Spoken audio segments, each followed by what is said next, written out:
To prepare Guyanese youth for the oil and gas sector, His Excellency David Granger announced that every capital town will have a technical institute. There's a technical institute in Region 6. There's now a technical institute in Region 2 and in Region 9. Every capital town will have a technical institute, so our young people will be trained in technical skills to equip them to work in the oil industry. That is why this coalition created 4 new tongues. The president was speaking to thousands of Guyanese at a Northern Coalition rally held at Bayrock, Westmoreland, Linden.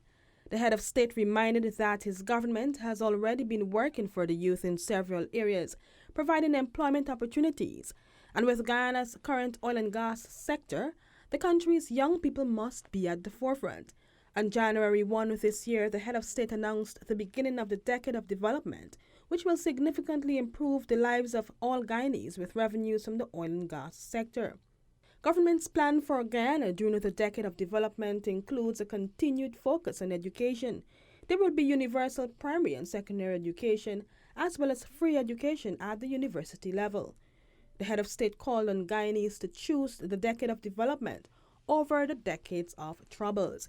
The president reminded that between 2000 and 2010, under the previous administration, some 1,431 homicides were committed.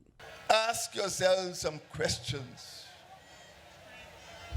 and in your own heart, answer them as you go home. Ask yourself, having gone through the previous 23 years, do you want the Phantom Squad to come back? Do you want another Pradoville? Do you want another Skeldon factory? Do you want another fiber optic cable? Well, don't bring back the PPP then. Meanwhile, the president said the coalition is confident that the votes from the mining tongue will be enough to return it to office. He said the coalition was able to win the 2015 elections because of Linden, and there is no doubt it will do the same for the March 2, 2020 polls. For InfoHub, Alexis Rodney.